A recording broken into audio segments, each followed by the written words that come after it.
I just wanted to do a little thought experiment, I suppose. Yes. If you had to, let's say, learn a language, I don't know, not something that is too remote from English or Swedish, like I'm not talking about Okay. like Japanese or anything, but Okay. something that you don't have any experience with, like I would say something fairly hard. I'm not sure. Like I think you learned some German, so it doesn't really, it's Hmm. not really a good example, but it doesn't matter. So a language that's not too hard, but it requires some work. You have to learn this language and you have 1 year and you can just do it full time. Like your Right. life just depends on it. If Yep. you don't reach the highest level possible at the end of the year, you just like someone just comes to kill you. Like, Yep.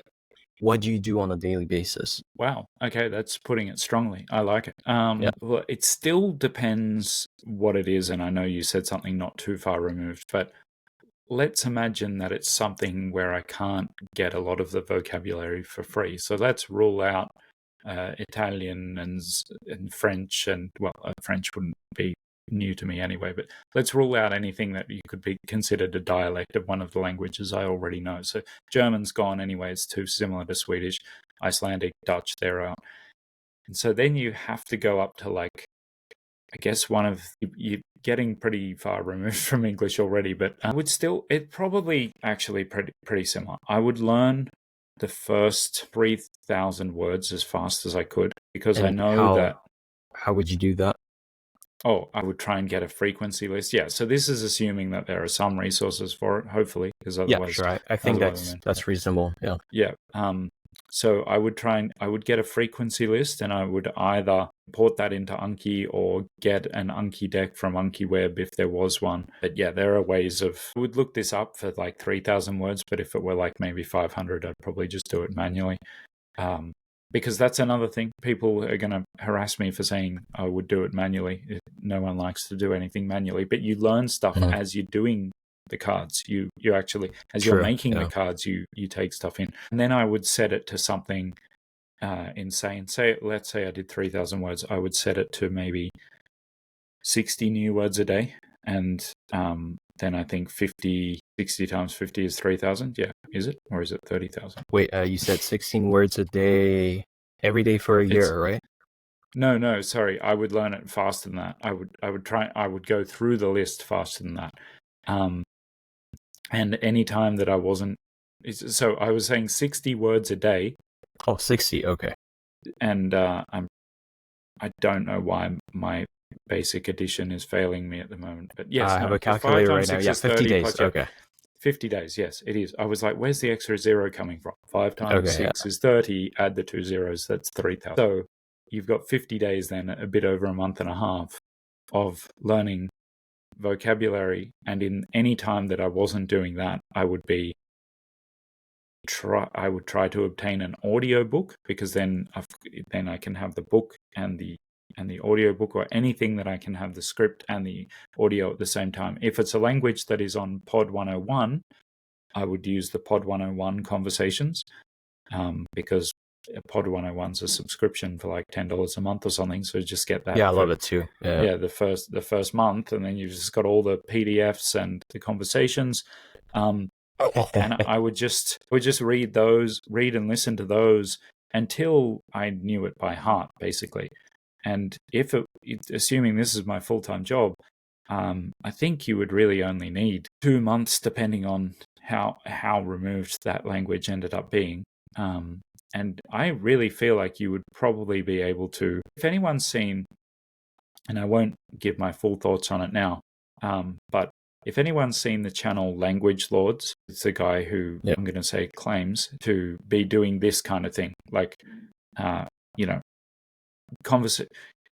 conversations or TED Talks or whatever, with the text and the audio.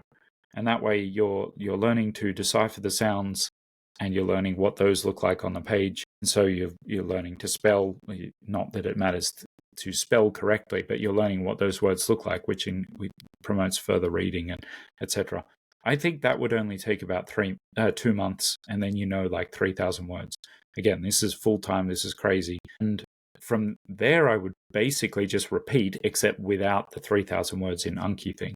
I would just repeat that, listening and reading, probably up to about the 6 month point. And so we've got this kind of death threat thing. So then, assuming you need to actually produce the language, I would then go on italki and start booking lessons. And I'd probably have maybe 2 lessons every 2 days. So not necessarily 1 lesson a day, because I feel like there's a kind of a warm-up period and you lose that at the beginning of each lesson. So I would like to have something like 2 hours of talking in that language every 2 days, and then more study in between.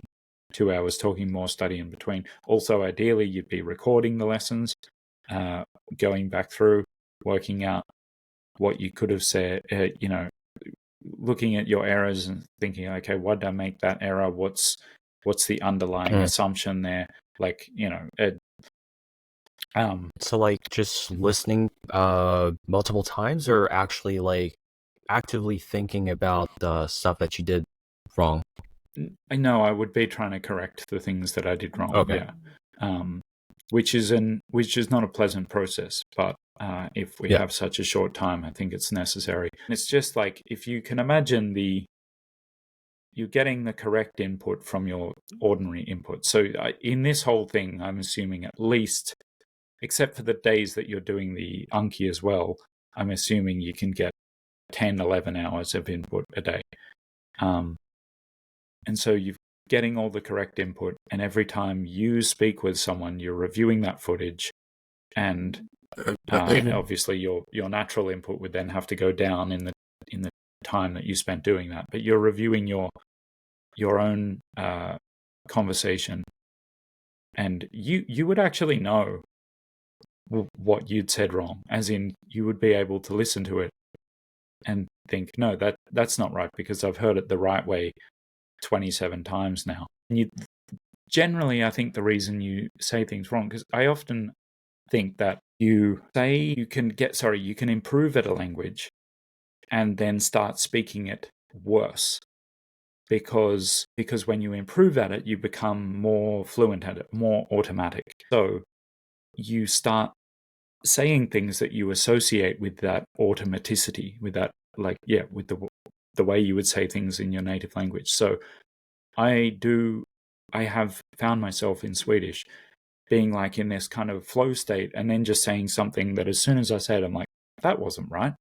That was something you would say in English, but I said it in Swedish, and it's not something you can say in Swedish. Right. So I think that's why it's important to go back through and correct your errors, because as that automation comes, which hopefully it is by this kind of 5-6 month point, you will hopefully actually make some errors that come out of automation. It's just like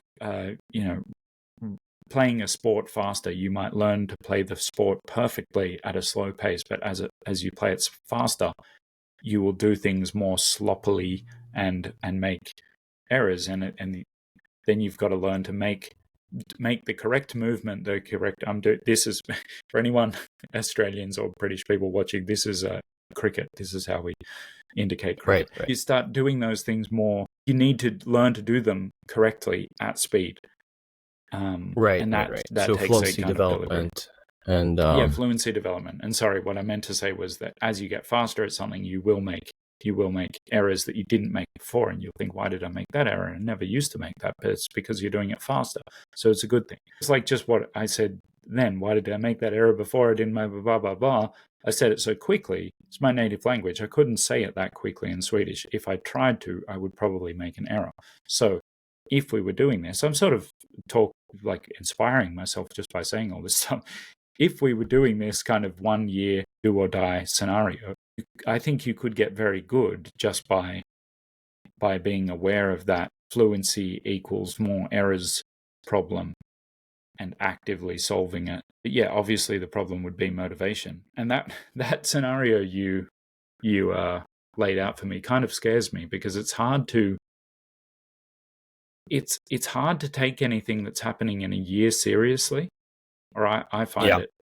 So I would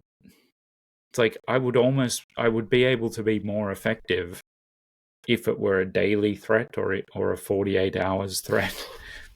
It's like, obviously we can make that happen. Yeah.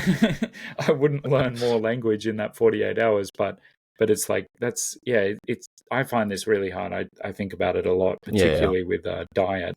I'm terrible. I eat terribly as a general rule. I try to think about it like, what would myself in 24 hours want me to have done now? Because if I think of like a month, I don't care. Lamont in a month doesn't exist as far as Lamont now is concerned. Yeah. So yeah, And so this would be the first 6 months, but I suppose for the remaining 6 months, you would do something similar. A lot of something input. pretty similar. Yeah. Yeah, maybe Okay. as you go, you would maybe put more emphasis on the conversation side of it, and you would bring in some alternative material, like you would bring in YouTube videos where it's unscripted, as in YouTube videos with multiple people in them, as opposed to talking head videos like mine are. YouTube videos that where there's multiple people in the same room, and bring all that into it. Basically, just try to learn to understand everything you possibly can, but also be speaking as much as you possibly can. It would actually be great. It would be a great way to learn a language if you really could do that full time. Yeah, 14, it's 15 hours a day. Yeah. pretty